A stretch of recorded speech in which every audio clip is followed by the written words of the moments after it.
نبی علیہ السلام د سیرت په حواله می خبره شروع کړې وه او چې کله نبی کریم صلی الله علیه وسلم ښکاره دعوت شروع کړ نو د کافرانو د طرف نه مخالفتونه شروع شو. عموما چې څوک چا سره په نظریه کې اختلاف کوي جګړې ورسره کوي، الزامونه پہ لگئی، تنگئی ہے اور مختلف طریقوں کوشش کی کہ تنگ کم او د خپل خبرې نه والو او چې دا هر څه ناپوره شي نو بیا په جرګې کوي، منتونه ورته کوي. دقه نبی کریم صلی الله علیه وسلم سره د مکې کافران چې څومره وغوی دا سلوکونه شروع کړل په مختلفو طریقو یې نبی علیہ السلام د تکلیفونه ورکول، تنګاو یې مرګرو له تکلیفونه ورکول، تنګولې او د هغې څه بعضې واقعات ما تېره جمعه درته ویلي. حضرت بلال رضی الله عنه، د حضرت خباب رضی الله عنه، د حضرت سمیه رضی الله تعالی عنها او د حضرت یاسر رضی الله عنه دا واقعات مې تېره جمعه درته ویلي چې دوی له څومره تکلیفونه ورکول. د نبی کریم صلی الله علیه وسلم ذات اقدس مبارک ته ډېر تکلیفونه ورکول. ما ویلیو درته چې ابو لهب په د کاڼو غزار کړیو په نبی علیہ السلام، نو دا صورت نازل شو چې تبت یدا ابي لهب وتب ما اغنى عنه ماله وما كسب سيصلى نارا ذات لهب وامرأته حمالة الحطب في جيدها حبل من مسد. دیکھے اللہ دا ابو لهب ډېر لوی مذمت بیان کو، داغه متعلق اللہ تعالی دا ہلاکت اعلان وکړ.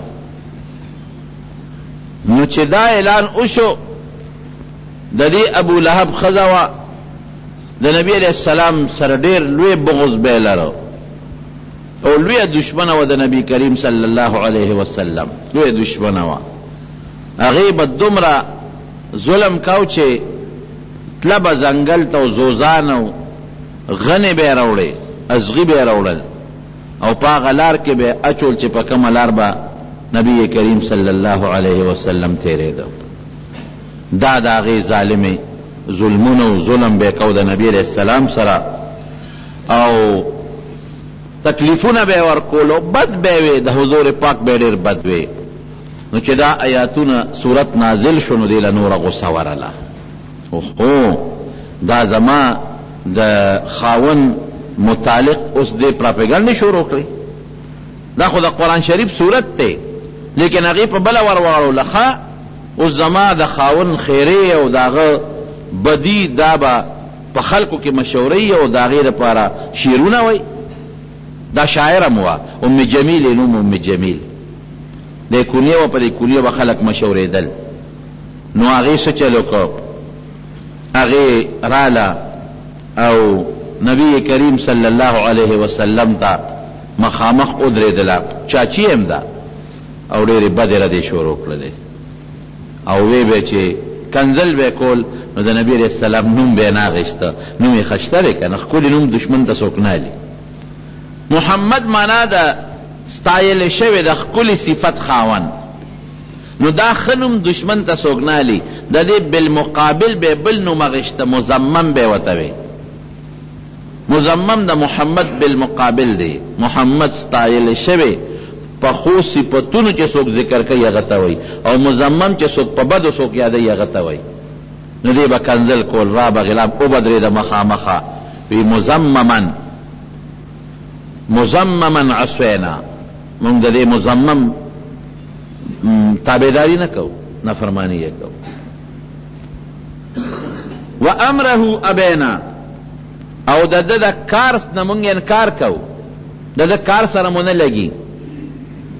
و امره ابینا و دینه قلینا، او د ده دین سره زمونږ بغض دی، دا دین هم نه دی خوښ او کنزل به کول. نو نبی کریم صلی الله علیه وسلم ته چا وی صیب ستا نوم ناخلي، مزمم درته وی او کنزل درته کوي. نبی علیہ السلام وخندل، مسکی شو، وی خدای را دې ظالمانو نه زما نوم محفوظ ساتي. مزمم بسوکی ز خو نیمه کئی دے ورطا کنزل کنا انا محمد صلی الله علیه وسلم زه محمد یم. دا دوی چې کوم نوم اخلي دا به څوکۍ کوي دی ورته که ما ته خو نه کوي. نو الله قرآن شریف کې د دې ښځې متعلقه آیت نازل کا. نو دوا علماء دوا خبرې کوي او د دواړو جمع ممکنه ده چې دواړو کې تطبیق ممکن دی. وامرأته ښځه حمالة الحطب دا یو ځل تلې وه او د غنو ګېډې یې تړلې وه. بعضې مفسرین هم دقسې لیکلي دي د غنو ګېډې یې تړلې وه او دا ګېډې یو چت که او یو غټه تیږه وه په هغې د پاسه کېښود ګېډې. او که ستاسو خیال دي دا اوس هم بعضې خلک چې دا خشاک راوړي دړې راوړي نو په شی راواړئ او دا پړې یې دې سینې ته اړم کړي لاس کې نیولي نو دقسې دې ګېډې ځان ته بره په یو موړه باندې کېښوده او دمه کېدله ورته چې دا به اوس زوړم دا غنې او نبي علیه السلام ته به یې په لار کې غورځومه او پړې دې سینې ته داسې را مخامخ که لږه دمه کېدله چې دا په ځان راړم. یو فرشته الله راوسته هغې هغه ګېډي له شاته دیکه ورکړه. ګېډې د هغه تیږې نه شاته پرېوته او پړې نیغ راغې دې مرۍ ته یې پرېوته. فی جیرها حبل من مسد او دا مرۍ یې خپه شوه په هغې خدای مرداره کړه. او بعضې مفسرین لیکي چې دا د قیامت پر ورځ به د قبر کې قیامت کې او جهنم کې هم د دې دا سزا ده چې غاړه کې به ورته الله د اوسپنو زنځیر واچوي او جهنم کې به د مرۍ نه تړلې شوي په دې خوله او په دې مرۍ پیغمبر علیه السلام په سپکې ویلي دي ژبه به یې بار روتي او جهنم کې به د مرۍ نه تړلې شوي او الله به ورله سزا ورکوي. نو خدای دي هم نه دي پرېښې ظالمان خو نبي علیه السلام له خو یې تکلیفونه ورکول که نه لرې پې واچو په شا مبارکه. دته مې مخکې قصه کړې ده. عقبه ابن ابي معيط راغی او نبی کریم صلی الله علیه وسلم یې دې ګریوان نه ونیو. حضرت عبدالله ابن مسعود وی زه ولاړم خو افسوس چې څه مې نه شو کولی هېڅ مې نه شو کولی او دیکې به یې ورکولې مرۍ ته به څادرونه وله واچول هغې له به یې ول ورکړ. حضرت ابوبکر صدیق به راغی پړې به مرۍ نه به یې ول لرې کړ. اتقتلون رجلا یقول ربی الله هغه سړی ظالمانو وجنې پیسې دنه نه غواړي مال دولت نه غواړي صرف یو ټکي وایي چې رب زما الله دی. دا د حضور پاک د مبارک وجود سره دا کارونه دوی کول د حضور پاک سره او مخامخ چې براتل پیغورونه خو بیلو. نبی علیہ السلام خو یوازې او یو څو ملګري دي ورسره او نو ټول قوم او ټوله مکه او ګردونوا خلک مخالف دی. بیت الله د بوتانو ډک دی. د بیت الله کې دننه بوتان په مطاف کې بوتان دا د نبی علیہ السلام خلاف او هغوی کم او کافران پې ډېر. یو بل ظالمو امیه ابن خلف راغی نبی علیہ السلام ته مخامخ ودرېد کنځل یې شروع کړل مخامخ یې ورته کنځل شروع کړل نبی علیہ السلام ته. او دا لوی کافر و بدر کې بیا خدای راولي مردار یې کړ. دا امیه هغه کسو چې بلال رضی الله عنه به په شګو سملو دا هغه کس دی. نبی علیہ السلام ته مخامخ کنځل یې کول او خپله بړایي به یې کوله زه داسې مو ته سې او تا د غریب سړی او مشرک غواړې او مالدار خو زیمه. اوس هم دا بعضې غریب ته خدای پاک دا کمزورې سړی لږ ښه کي نو دا بعضې خلک هغه نشي برداشت کولی. مال ما سره دی دولت ما سره دی د ځمکو زه خاوند یم قوم زما دی او ته راځي او یو یتیم او زه په موږ د مشرۍ خبرې کې الله آیتونه نازل کړ. ویل لکل همزة لمزة الذي جمع مالا وعدده.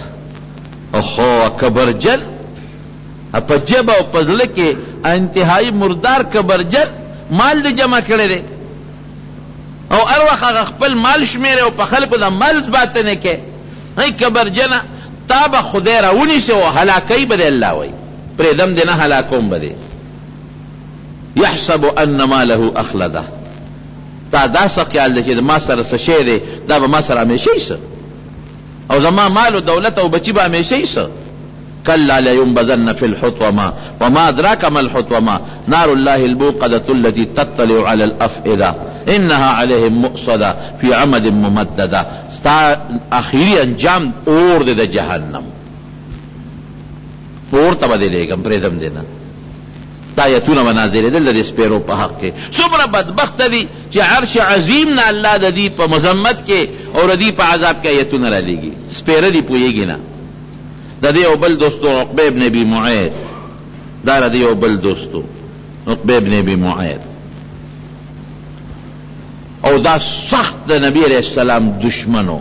او عجیبه دا وه چې د نبی علیہ السلام سره د نبوت نه مخکې ډېره قریبي دوستانه وه، ډېره قریبي دوستانه. خو کله چې بیا حالات راشي بعضې وخت کې دا خلک وایي لکه ګوره سم شه، وایي دا خپل به دې پردي شي ګورې ټول. نو بعضې وخت کې بیا پردي خپل پردي کېږي. نو دا ظالم ډېر پیش و د نبی علیہ السلام په دشمنۍ کې، دومره پیش و دا لرې د نبی هم په شا مبارکه ده غورځولو.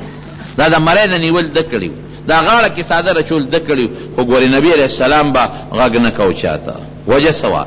وجه دا وه چې د الله را طرف نه حکم ده چې ته به غږ نه کوې، جواب به هم چاله نه ورکې. ته صبر کوه بس، باقي کار زما دې ته ګوره چې نظام سمیږي که نه سمیږي، خو ته لږ صبر کوه. یو ځل دی نبی علیہ السلام سره داسې کېناست او پیغمبر علیہ السلام د خدای قرآن نازلېده.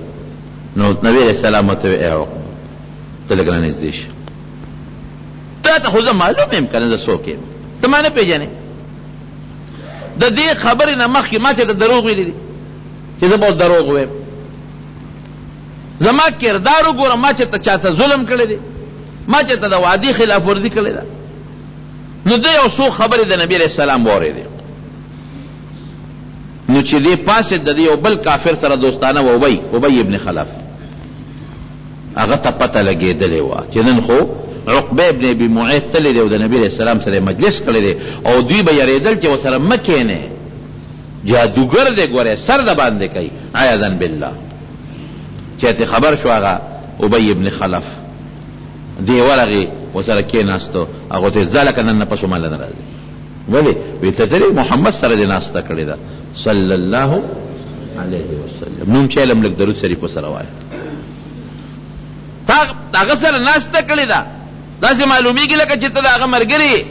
وی نه هسې په لاره تېرېدم ورسره لږ ساعت کېناستم، وی ما د سره ختمه ده، ما له به نن نه پس نه راځي. دا ابی ورته وایي، دې عقبه ته وایي یا لکه هسې ناست یم، ما چې کوم کارونه کړي دي هغه تاسو نه دي کړی. وی نه به زما ستا خبره ختم. داسې ابوبکر هم ووایي هسې ورسره کېنم اوس یې ملګری دی، داسې عثمان هم ووایي ورسره کېنم اوس یې ملګری دی، داسې عمر هم او ورسره اوس ملګری دی. نو ته به هم سبا راده ملګري. هغه وی لکه بس معافي غواړم بیا به نه کېنم که نه، معافي غواړم معاف مې که. وی هله به دې معاف کوم چې لاړ شي او د نبي علیہ السلام نوم مبارک یې واغې چې په مخ وله لاړې وتوکې. دا بدبخت را پاسېد او مقصې یې وکړله، حضور پاک ناست و دې راغې په مخ مبارک یې ورته لاړې وتوکلې. دومره بدبخته خلک. افسوس سړي له راشي چې زه ستا خیر لټوم، ظالمه ته ما سره ظلم ولې کړې. بعضې وخت مونږ له ډېر افسوس راشي، مونږ ملیان له بعضې وخت افسوس راشي. مونږ هم کله ګیله کې راشو چې یا خدایه مونږ خو د دې قوم خیر لټو. په جنازه کې ورته چغې وو خیر لټو، په جمعه کې ورته چغې وام خو خیر یې لټو، په عام مجلس کې ورته چغې وام خو خیر یې لټوم که نه، چې دا قوم نیکان شي، دا قوم دینداره شي، د دې قوم د عقیدې د عمل د اخلاقو اصلاح شي. د مور پلار بیان ورته کوو چې مور پلار سره ښه شي، دې کې خو د قوم فایده ده، زما پکې څه دي. بچو سره تعلق ښه شي، د ګاونډي سره تعلق ښه شي، او الله را دې قوم نه رضا شي. چې په مونږ کې داسې پوټې غوندې داغ وویني که نه، مونږ خو به د معاشرې خلک یو، غلطۍ خو به زمونږ نه خامخا به کېږي، ګناهونه به نه کېږي. د دې دنیا مثال دی یو ډنډ دی، د ډنډ دی دا داسې ډنډه ده، څوک یې میانس کې ولاړ دي او که څوک یې په غاړه ولاړ دي، د څاڅکو نه خلاص نه دي. نو چې داسې یو څو داغه په ما وویني، بلکل مونږ خو ګناهګار خلک یو د خدای، غلطۍ خو زمونږ نه به خامخا کېږي. دا معاشره ده، چا سره به ډوډۍ خورو، چا سره به چیس کوم، د دې معاشرې نه مونږ پیدا یو که نه، بل چا نه خو نه یو پیدا. نو بیا به صاحب مجانو پسې به خبرې شروع کړي، پلان کې داسې او پلان کې داسې. نو مونږ له ګیله راشي چې یا د خدای بنده مونږ څه غواړو ستاسو ای قومه، او تاسو په پټې خبره ته حالانکه څه ضرر هم چاته نه رسولی، تاسو په پټې خبره مونږ ولې رانیسئ؟ څه چل شوی دی؟ د خیرات تمه دې نه کوو، د سخات تمه دې نه کوو. په ژوند کې مې د دې قوم سخات کور ته نه دی وړی، د خیرات تمه دې نه کوم، د نه غواړم نه. بې ضرورته دې چای ډوډۍ هم نه خورم، زما به خورې زه به دې شکر دې نه خورم او ښېګړه ده سره کو ځان نه یادوم ګورې دا خپل ځان یوازې نه یادوم دا علما ټول درته یادوم تاسو خیر خواهان دي نو سړي د پړه کې ګیله راشي نو تاسو د نبی کریم صلی الله علیه وسلم حالت ته وګورئ که نه بینه دقه حالت چلیږي هغه دې خیر لټوي جنت ته دې لیږي دوزخ نه دې اړی نیغه لار ده تخی صراط مستقیم او هغه شخصیت الله اکبر هغه مبارکه چهره او ته راځې او په هغې لاړې توکې ته بدبخته قوم دی که نه دی دا تکلیفونه د حضور پاک دا مبارک د ذات اقدس سره شروع شو یو بل کافر راغی او نبی کریم صلی الله علیه وسلم ته مخامخ ودرېده او چې څنګه مخامخ نبی علیہ السلام ته د ده په حق کې الله تعالی قرآن کې آیت بیا نازل کړ د دې سپېره په حق کې اعلان وکړي نبی علیہ السلام دفاع به الله کوله ته غږ مه کوه زه پیشه دی پیشه داسې آیاتونه د ابو لهب ته چې کومه خیره شوې ده تر قیامته پورې هغه لوستلی کېږي که نه لوستلی کېږي ماشومان هم لولي قرآن کې او ښځې هم لولي ابو لهب لاړ لیکن هغه خیره روانه ده اوس د دې په حق چې کوم د امیه په حق چې کوم آیتونه نازل شو ویل لکل همزة لمزة الذي لوستلی کېږي که نه لوستلی کېږي که نبی علیہ السلام جواب ورکړی خبره به هغه وخت سره خلاصه وه لوستلی کېږي تر قیامته پورې لوستلی کېږي نو د دې سپېره عقبه په حق هم الله آیتونه نازل کړل یوم یعد الظالم علی یده یوم یعد الظالم علی یده هغه ورځ به راشي چې دا ظالم به په خپلو لاسونو چکونه لګوي یا لیتنی اتخذت مع الرسول سبیلا افسوس کله د پیغمبر لار به نیولې وه څه ښه به وه یا لیتنی لم اتخذ فلانا خلیلا که د هغو بی دوستانه مې نه وه کړې څه ښه به د هغه دوستانه نه وه پکار و د پیغمبر مبارک دا لاره پکار وه په لاسونو به چکل لګوي یوم تقلب وجوههم فی النار مخ به په دا اور کې اوړي راوړي به پاتې نه دي خدای نه دي پرېښي یو بل بدبخت راغی د نبی کریم صلی الله علیه وسلم مبارک ته مخامخ ودرېده نبی علیہ السلام ته او د پیغمبر علیہ السلام په شان کې داسې ګستاخي وکړه چې یو اډوکې راواغش اډوکې هغه اډوکې داسې ریزه ریزه که او چوری که هغه اډوکې داسې اومګه او چوری که او نبی علیہ السلام ته مخامخ څه فرمایي دغه ابی ابن خلف وی ته وایه چې دا به واپس جمدي کېږي دا پیغور دی که نه دی مخامخ یې ورته اډوکې چوره چوره که وی ته وایه چې دا به جمدي کېږي دا چوره به څنګه جمدي شي نو الله قرآن شریف کې د متعلقه آیت نازل که وضرب لنا مثلا څنګه دی ونسیا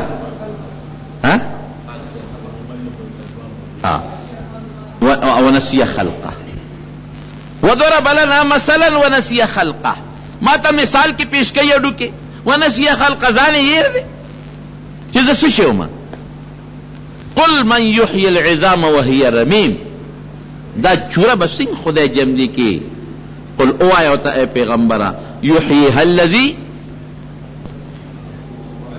انشأها اول مره هغه سوره یاسین کې دی هغه ذات چې لومبه دا اډو کې جوړ کړی دی په دې قادر دی چې دا واپس هم جمدي کولی شي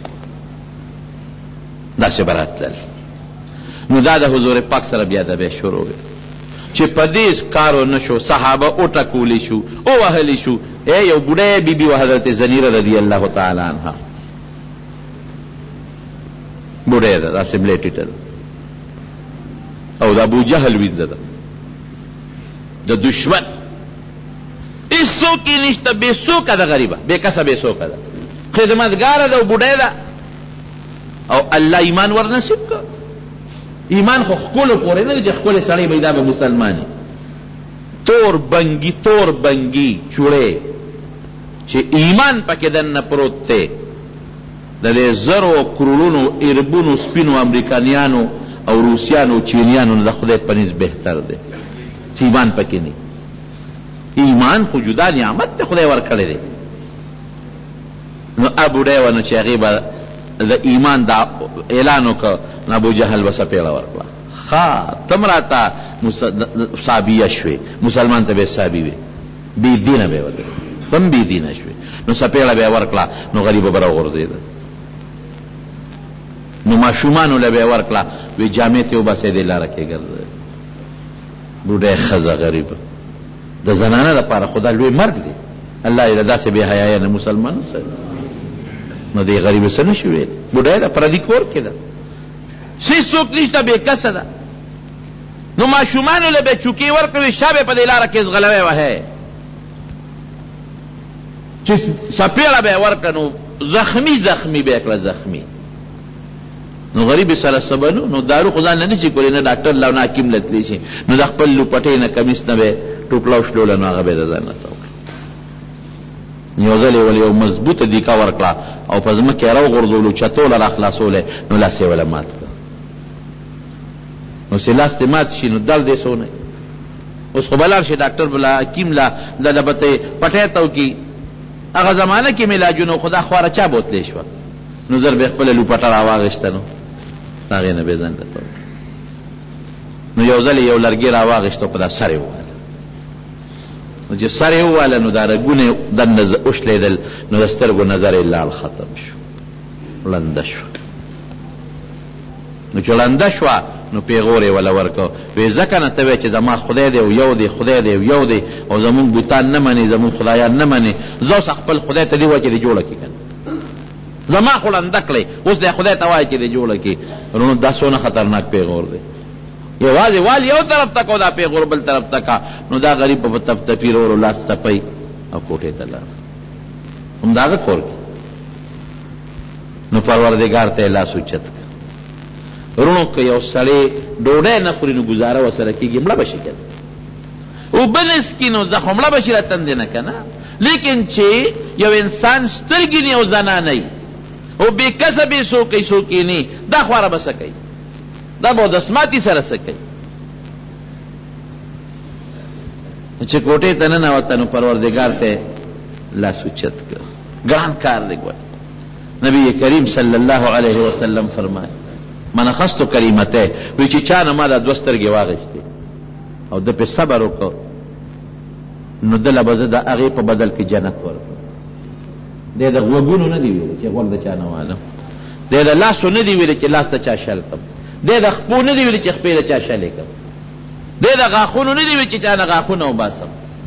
دی صرف او صرف د سترګو ویلي دي من اخذت کریمته حبیبته بل روایت کې دی چې د محبوب دو نعمتونه ته والم چې دواړه سترګې دي او دې په صبر وکړي شور فریادونه کړي چې الله زه دې صحیح کړم دا شور فریادونه کړي صبر وکړي. نو نبی علیہ السلام فرمایي وی دله به جنت ورکم د دې په بدل. ګران کار دی. ړنده شوه غریبه په تپتپي کوټې ته لاړه نو پروردګار ته یې لاس اوچت کړ. یا الله خالص ستا د مخه زما زه بربنډه شومه خو خدای ما تا ته ګورې فریاد هم نه دی کړی. ایمان دې ته وایي زما وجود زخمی شو الله ما تا ته فریاد نه دی کړی. زما اندامونه مات شو ټوټې شو الله تا ته ما فریاد نه دی کړی. زه بیجابه شم خو تا ته مې لاس نه دی پورته کړی او نن ړنده شومه بیا هم تا ته سوال نه کومه الله ته مې وینې خو اوس ته لاس په بله وچوچتومه چې ستا د نوم پیغور یې راله راکړ چې خدای ته دې ووایه چې اوس دې جوړه صرف ستا د نوم بیزتی نشم زغملی ستا د نوم پیغور نشم زغملی. نو دوه خبرې دي یا خو ما نه دا ساواله چې قصه خلاصه شي او یا مې دا سترګې جوړې کا چې دا پیغور مې ختم شي. نو الله غیرتی بادشاہ دی. نبی علیہ السلام فرمائی انا اغیر منکم وی ستاسو نه زه زیات غیرتیم والله اغیر منی وی الله زما نه زیات غیرتی دی. نو دا لاسونه لا په مخ نور اخکلی لاسونه لا په مخ نور اخکلی چې سترګې ورته خدای واپس کړې او د هغې نه ښکلې جوړه شوه ټیکټاک شوه. نو چې بار ته څنګه راووتله نه ابوجهل او مقه خپل پیغور ورکړه وی څنګه سترګې به ړندې شوې خدای ته دې ووایه وی ما ورته ویراله ټیک کړی.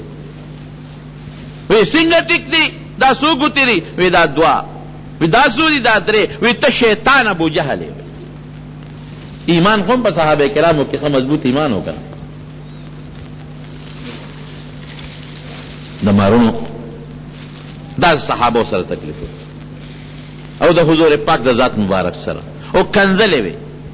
نو چې په دې کارو نشو نو اوس جرګې شروع شو، میټینګونه شروع شو، میټینګونه لاول په منځ کې میټینګونه شروع شو چې دا کسان مسلمانان خو ورځ تر ورځه زیاتېږي، دې سره څوک ورځ تر ورځه زیاتېږي او غټ غټ سرداران ورځ تر ورځه زیاتېږي. عمر لال مسلمان شو، حمزه رضی الله عنه لال مسلمان شو، یو زمونږ نه یو مسلمانېږي، دې سره څوک. نو په دې کې یو کسو مشرو هغه له لاړل، د هغه نوم ولید ابن مغیره، سپین ږیری ډېر هوښیار و. ولید ابن مغیره سره میټینګ وکړ. کاکاجي څوک و؟ دا ټول مشران ورته راغونډ شو. دا خو ورځ تر ورځه مسلمانان زیاتېږي او دا موږ خلک دې څنګه منې کړو؟ جادوګر ورته ووایو، شاعر ورته ووایو، لیونی باندې مشهور کو، په کاهن یې مشهور کو، څو وایو چې موږ یو پراپیګنډه د ده دپاره وکړو او د حج په موقع د بار د خلک راځي چې هغوی ته دا خبر ورسو او دوی په دې نوم باندې مشهور شو، خلک دې ځان وساتي.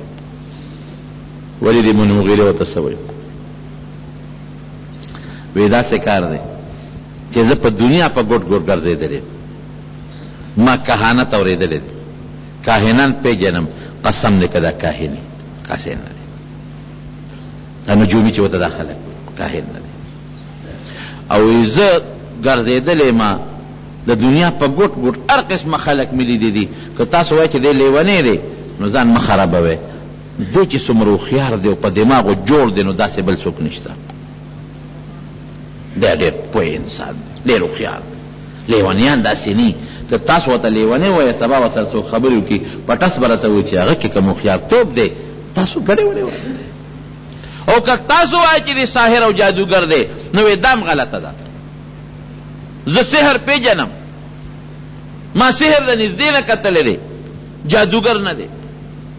او که تاسو وایئ چې دا شاعر دی نو دی وایي زه په خپله شاعر یم، ولید ابن مغیره وایي زه شاعر یم. د ده کلام د شعر نه دی، د ده دا کلام چې دی د ده دا خبرې دا یو بل شی دی، ما اورېدلی دی. د دې مثال د هغې اونې دی چې د کمې اونې جرړې په ځمکه کې ډېرې مضبوطې وي او څانګې په اسمان کې خورې وي، داسې مثال دی. او هغه څانګو کې میوې او څانګې شنې وي اوچېږي نه او هغه میوې ختمیږي نه، وی داسې کلام دی. اے قرآن شریف کې چې ده څه ویلي دي، قرآن شریف کې الله تعالی فرمایي ومثل کلمة طیبة كشجرة طيبة أصلها ثابت وفرعها في السماء تؤتي أكلها كل حين بإذن ربها ويضرب الله الأمثال للناس لعلهم يتذكرون. الله وی د کلمې طیبې مثال ورکوي چې په پختګۍ کې داسې ده لکه چې د هغې اونې چې ځمکه کې څانګې جرړې مضبوطې وي او بره تنې په اسمان کې یو څانګې خورې او د میوو نه ډکې وي. واقعي اسلام مقصد دی، کچه شی نه دی چې د چا زړه ته یو ځل ننوت دی به ځان وجني، دی به ښځه بچي قرباني خو کلمه به یې دله ننوځي. او څانګې خورې دي په دنیا کې، میوه ده پکې، په دنیا کې به هم د کلمې طیبې په میوه په خوږوالي محسوسه او په آخرت کې به هم فایده درکوي. نو وی داسې کلام دی، ما اورېدلی دی، ډېر شیرین کلام دی او ډېر مزېدار کلام دی. نو وی څوک ورسره؟ وی یو ټکې درته وایم، دروغ خو ده خو خیر دی دا به وایو، جادوګر به ورته ووایو اگر چې جادوګر نه دی. خو بس داسې کوئ چې د حج په موسم کې څوک راځي که نه نو ورته وایي چې مونږ یو کس دی او زبردست جادوګر دی.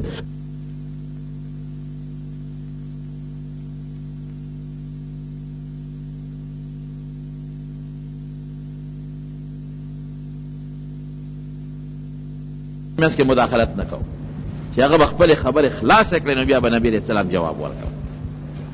کاکاجي وایه وی ښځه دې قوم ټول را لېږلي موزسي موارې په ما خو د یقین دی که نه؟ وزیر پاک کاکاجي بالکل ستا خو زه ډېر قدر کوم احترام کوم. وی ښه نو که ته ښځه غواړې که نه ته ګوته کېده په دې عربو په دې ښځو کې چې کومه دې خوښه یوه یا دوه یا درې، هغه وخت کې د څلورو نه زیات نکاح منع نه وه، څو چې دې خوښې د تا نه قربان.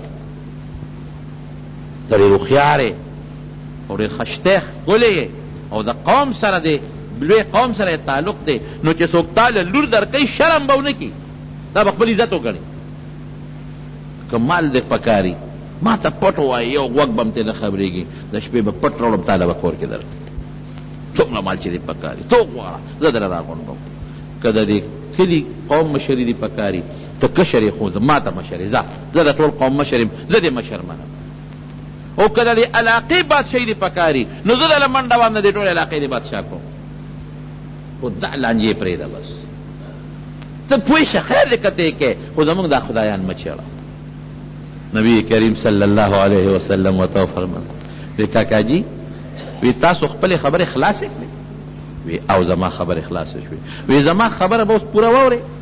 وی بلکل به واورم.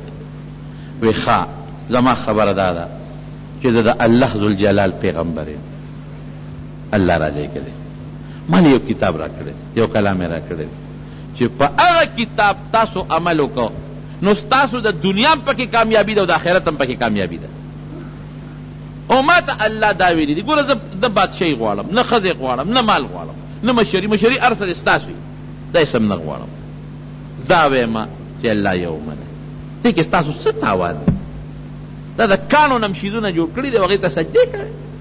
زه خو دا ویمه چې دا پرېږدی، دا دله نه خیر در کولی شي نه د نه شر خوا کولی شي. ما ته الله ویلي دي چې دا قوم پوه کا، دوی او یاره زما د عذاب نه او د جنت زیری وله ورکړه. او بیا د قرآن شریف یو څو آیتونه یې ورته وویل، هغه آیتونه درته زه وایم. دا آیتونه نازل شو حامیم تنزیل من الرحمن الرحیم کتاب فصلت آیاته قرآنا عربیا لقوم یعلمون بشیرا ونذیرا فأعرض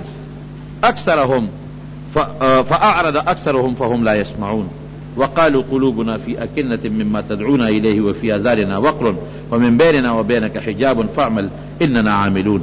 قل إنما مطلب السلام چې بالا خدای او قرآن را کړی دی عربي او چې څوک پې پوهېږي که نه. زه زیرې ورکوم خلکو د جنت او د الله د عذاب نه یروم. او خلکو ما نه شا واړوله او څه وایي ټوقې کوي ما پورې، وی زمونږ زړونه پرده کې بند دي ستا خبرې پې نه لګي، ځان لړه مه خفه کوه، ځان لت کړو مه ورکوه، او غوږونه م بند دي که ته ډېرې خبرې م کوې مونږ نه اورو. یا دا به ټوقې کولې د نبي علیه السلام په شان کې ګستاخۍ به یې کولې. او صاحبه خبرې ډېرې راته مه کوه، قرآن دې مه اوروه، مونږ ستا منځ کې یو پرده ده، مونږ نه اورو، غوږونه کاڼه دي، لپ کې پرده ده او ستا منځ کې پرده ده، نو سره ځان کړی. دا خبرې به یې کولې.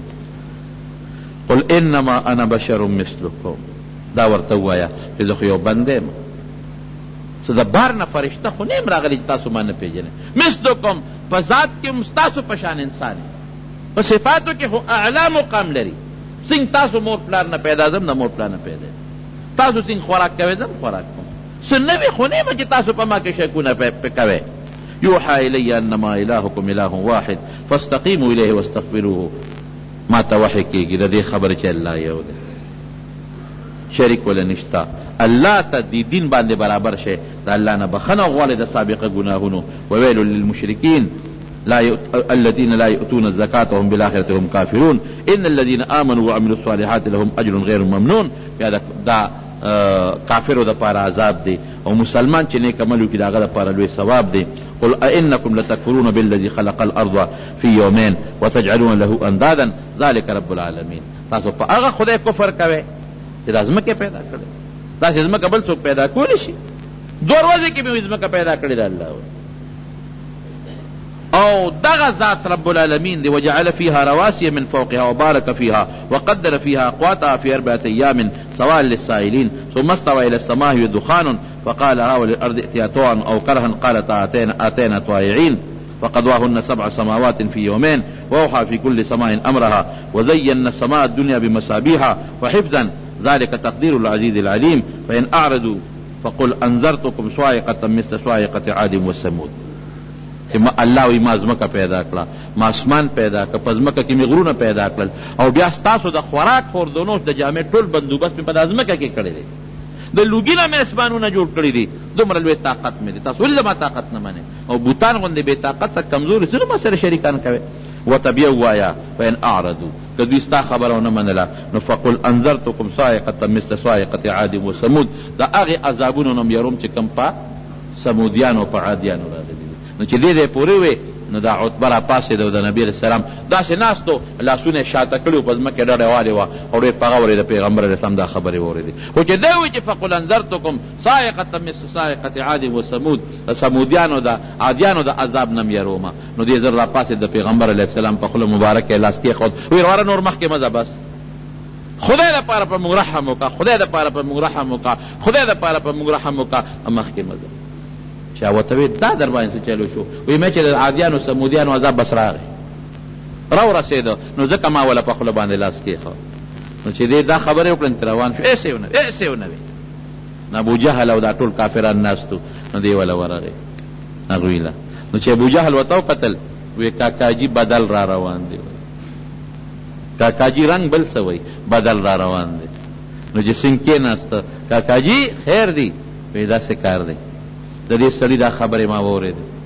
زه راته قسم خورم چې دا د انسان خبرې نه دي دا د یو لوی ذات خبرې دي دې کې چې کم شیریني ده او کم خوند دی دا د انسان په خبرو کې دا خوند نشته دا ما ته رښتونې معلومیږي او زه دل یو مشوره در کوم مشوره مې دا ده چې دا لږ پرې یا خو یې ملګري شي خبرې رښتیا دي دی رښتونه دی مونږ ازماولې دی مونږ ته پته ده د ماشوموالي نه پېژنو کمې خبرې چې کوي دا د انسان خبرې نه دي دا نه شعر دی ما ته شعري معلومه ده نه کهانت دی زه کهانت او نجوم پېژنم عمر مې پکې تېر شوی دی دا رښتونه یې لږ دی که نیمه دی که بالفرض نیمه نه نو بل چلو کې پرېږدې غږ مه کوې که چا مړ که مونږ به ترې پخپله خود به خود به خلاص شو او که چا مړ نه که او دی غالب شو نو بیا به ملګري شو د ده عزت زمونږ عزت دی چې دی غالب شو دا زمونږ غلبه ده دا زمونږ مشري ده ابو جهل وی قوم ته وی هم لیدل ما درته نه وی چې جادو په سر کړی دی کاکاجي بدل دی وی ځای چې سم خوښۍ کوې زما خو دا مشوره ده دا یوه شوه دویم میټینګ یې وکړو چې دویم میټینګ یې وکړو دوباره نو یو دوه کسان یې ولېږل مدینې منورې ته د یو نوم نضر ابن حارث او د بل نوم عقبه ابن ابي معيط و هغه مخکنی سپېره وی تاسو لاړ شئ د مدینې د یهودیانو نه معلومات والئ هغوی ته به د نبي آخر الزمان پته وي نو د هغوی نه څه نښې معلومې کړې نو که ده کې هغه نښې نو بیا به ملګرتیا وکړو که پکې نه کوو نضر ابن حارث لا او عقبه ابن معيط د مدینې د یهودو سره میټینګ وکړو هغوی ورته وی د دریو خبرو تپوس ته وکړئ یو دې دا تپوس وکړئ چې یو وخت کې سالکانو او چې ته په غار کې ننوتې ورک شوي دي نو که چې هغه هلکانو قیسې تپوس ته وکړئ رک دي بلکل اوسه پورې رک دي دویم ته د هغه چا تپوس وکړئ چې په ټوله دنیا بادشاهي کړې ده او د مغرب نه مشرقه پورې چکرې لګولې او دریم ته د روح تپوس وکړئ نو که د دې مخکنو دو جواب یې درکړو او د دې روح په مسله کې خاموشي اختیار کړه نو دا به د آخرې زمانې پیغمبر او که جواب یې در نه کړ بیا دروغجن دی دوی رالل صیبه لوی استقبالیه وشوه چې که خیر بس زمونږ سړي راورسېدل او اوس به په دوی فیصله کوو نبي علیه السلام ته وی راشه هغوی ټول میټینګ وکړ نبي علیه السلام ته وی ښه بس مونږ د نه درې تپوسه کوو د هغې جواب را که جواب دې راله راکړه نو ته رښتونې پیغمبر یې ملګرتیا دې کوو او که دې را نه کړه نو بیا دروغجن پیغمبر یې بیا به څه نه وی په دې پر سره منې نبي هم ډېره ښه ده خو ګورې یو خبره ته کوم چې زه د ځانه جوابونه نه ورکوم ما لکه الله جواب راکړه درته به وویم او که یې را نه کړو نو د ځانه څه نشم کولی وی خاص یو څو هلکانو چې ته روک شوي دي د هغې پته نه لګي د هغې پوره قصه راته وکړه او دویم هغه بادشاه راته وښایه چې مکې د مشرق نه مغربه پورې ګرځېدلې ده په ټوله دنیا بادشاهي کړې ده او روح څه ته وایي نبي علیه السلام ورته وی ما نه دې خبرو سار له تپوس وکړې سار به درته ووایي ځکه چې زه خو خپله څه نه وایم ما ته خو الله وحی کوي نو نبي علیه السلام نه انشاءالله ټکې هېر شو دی ونه چې سار نه به درته وایم انشاءالله نو وحی لیټ شوه لږه لیټ شوه الله بیا قرآن حکیم کې آیت نازل که ولا تقولن لشیء انی فاعل ذلك غدا الا ان یشاء الله آینده له چې کم کار کوي چې سبا به ویم نو انشاءالله به ورسره ویم نو بیا ورته صورت کهف الله نازل کړ د اصحاب کهف قصې یې ورته وکړه د هغې هلکانو چې هغه د یو بادشاه سره د قیانوس بادشاه و هغې نه غار ته ننوتي پوره قصه ورته قرآن حکیم کې الله پیش کړه. او د ذوالقرنین ټوله واقع ورته ذکر کړه چې مشرق نه مغربه پورې پوره سفر کړی دی. او یې ښه درېیم ووایه چې روح څه ته وایي. نو نبي علیه السلام غلی شو په دې کې او جواب یې ورکړه یسألونک عن الروح قل هو څنګه قل من امر ربي قل الروح من امر ربي وما اوتيت من العلم الا قليلا. روح خدا الله حکم دی، بس یو غواړي نو سړی جمدي کې دا روح پکې راغی او چې غواړي نو ساتي و بس. لیکن سره د دې جوابونو ورکولو دوی سوی معلمون وی دا دته بل څوک ښایي دا ورته بل څوک ښایي. عجیبه خبره ده چې بل څوک دته ښایي، نو بل څوک ښودونکی کې جبریل او الله دی خو ټیک شو خبره. او که بل څوک ښودونکی انسان دی نو په خپله د پیغمبر یې دعوه ولې نه کوي چې دته چلونه ښایي. دا مختلفو طریقو باندې لګیا دي. یو بل سړی یو حکیم صاحب و زماد ابن ثعلبه زماد یې نوم و، راغی مکې مکرمې ته، خلک ورغلل ټوکې به یې کولې نبي علیه السلام پورې. وی یاره مونږ کې یو هلک دی د عبدالله زوی دی او تراشې څه ګډې وډې شروع کړې دي لیونی شوی دی که علاج دی ولا وکړه عیاذا بالله. وی ما ته یې وښایه. نو هغه دې وي ناست دی.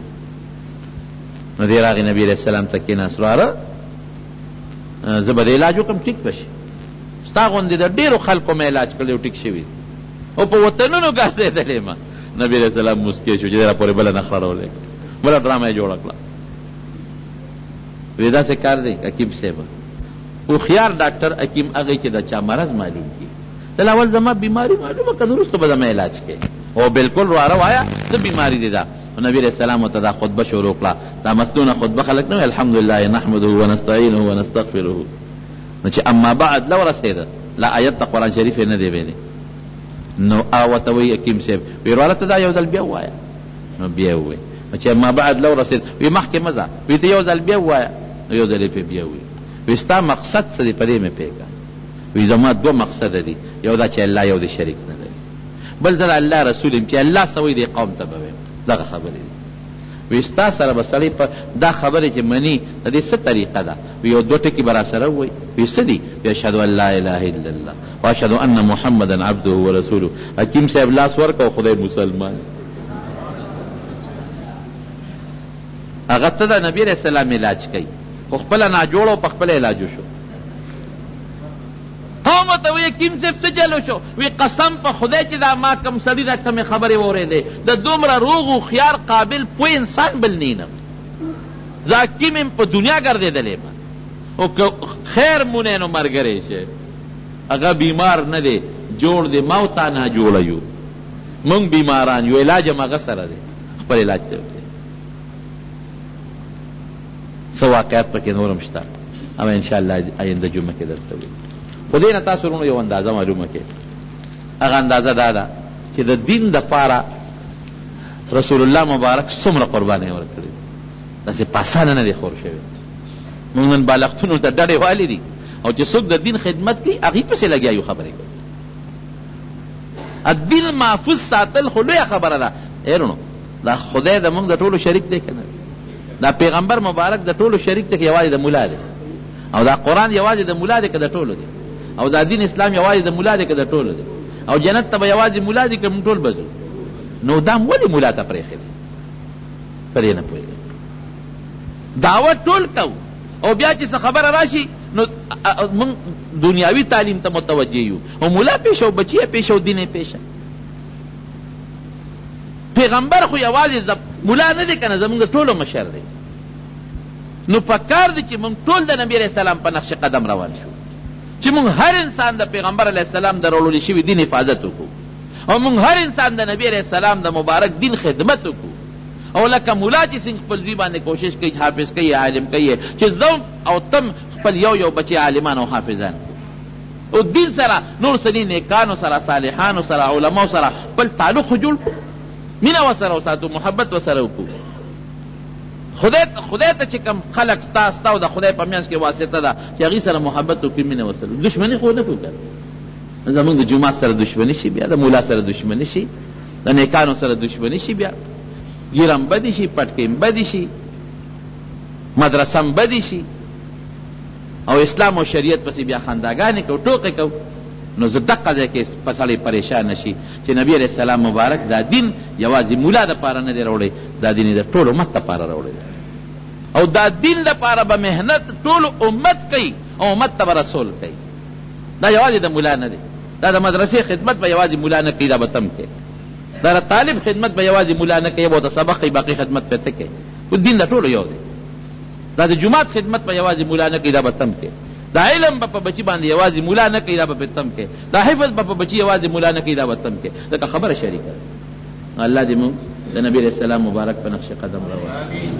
یو بوټی لږ غوندې به تنګ تنګ ودرېږي نن، ځکه بره چت باندې فرش شروع دی، بره فرش شروع دی، نو لږ غوندې هغه لوند دی هغه ځای، او لږ غوندې مهرباني وکړئ څه مدد هم کوئ د جومات سره. ځکه ما تاسو ته بار بار وایي چې موږ بار چندې قطعا نه غواړو، نه چا نه پیسې غواړو، که څوک راوړي انکار ورته نه کوو، خو بار چندې نه غواړو.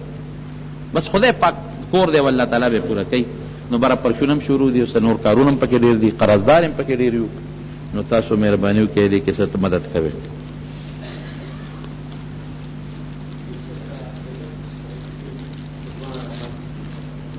خیر دې کېږي، خپې دې په ځمکه لګوي. زمونږ دا کسبګر بټیاران خاص کر په ودونو کې چې کله ذبحه کوي، نو چې څومره ملګري یې ځان له امداد له راوستي وي، نو په خپله هم او هغه ملګرو هم 3 4 کیلو غوښه په شاپرو کې ورکړي، چې دا د دوی حق دی د مالک د اجازت نه بغیر. آیا دا دوی له حلال دي یا چې کمې وریجې په لوټکو کې د مالک اجازت نه بغیر وړي، دا شریعت کې د مالک اجازت نه دا جایز دي؟ د مالک د اجازت نه بغیر چې کم شي وړي دا ګناه ده. د مالک د اجازت نه بغیر چې کم شي وړي دا ګناه ده. ورونو دا بټیاران شو، دا نیان شو، دا بیلو سره د قوم خدمت کوي. چې رښتیا درته ووایم نو یو دیګ پخول دا آسان کار نه.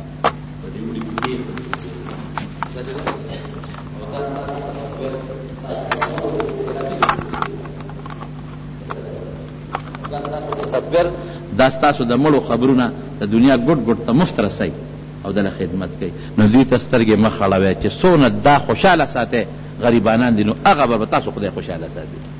په خبره ورسېدې؟ دا غریبانان خلک دي ستاسو خدمت کوي. تاسو ورشئ پېښور کې وګورئ څومره څومره پیسې اخلي، دا ستاسو خدمت کوي. نو کسبګر مولوي صاحب د خدای زمونږ وبخي، ما ته به یو خبره کوله، ما ته بچې چې جنازه کله پیښه شوه او عام سړي له لام نه پروا نشته، خو کسبګر له خامخا دا خادمان دي د خلکو خدمت کوي بیله سبې. نو اوس د غریبانانو پخوا خو به خلکو بلا ګوړې ورکولې او دانې به یې ورکولې او جوار به یې ورکول، اوس وله څوک څه ورکوي؟ خشاک هم نه ورکوي، نو ورکوي وله. او هغې ته هم دا درخواست دی چې هغې دې هم بې تپوسه نه کوي، هغې دې هم تپوس کوي چې دا زما په کار دی وړم، نو خبره به حلاله شي. ابولهب ښځې نوم ام جمیل یې لیکلی دی، نو بیمار دی، هغه د صحت دپاره دعا الله دې وله شفا ورکړي. یو بنده پریشانۍ کې دی، الله دې پریشانۍ رب العالمین ته زمونږ نه راضي شي. د نبی کریم صلی الله علیه وسلم په نقش قدم هم روان. الله د حضور پاک راوړلی شوي دین ټول امت ته ورسولی. خدای مونږ ټول د حضور پاک تابعدار جوړ کړي، د شیطان نم په امن و امان کې وساتي، په یو یو رګ کې د حضور پاک عشق او محبت قایم کې. او خدای پاکه ته زمونږ نه راضي شي، زمونږ ګناهونه معاف کړي، زمونږ توبې قبوله کړي. څومره کسان چې بیماران دي په دې جمع کې یا په کورونو کې یا په هسپتالونو کې، الله ټولو له شفا ورکړي. څوک چې حاجتمند دي الله حاجتونه یې پوره کړي. پروردګاره چې د چا اولاد نشته، نارینه صالحه صحتمند دیندار اولاد یې نصیب کړي. او چې څوک په پریشانو کې پریشانی ولا په خوشحالو باندې بدله کړي. د جمعې مبارکه ورځ ده او د سیرت بیان هم وکړو. خدای چې د چا یو بل سره پریشانۍ دي، دشمنۍ دي، په روغې بدلې کړي. زمونږ د اتفاق جور نصیب کړي، د اختلافاتو نه مو ساتئ، بغضونو حسدونو نه وساتئ، او د حضور پاک راوړل شوي دین باندې زمونږ ژوند او مرګ نصیب کړي. آخر وخت کې په خپل کلمه نصیب کړي چې لا اله الا الله محمد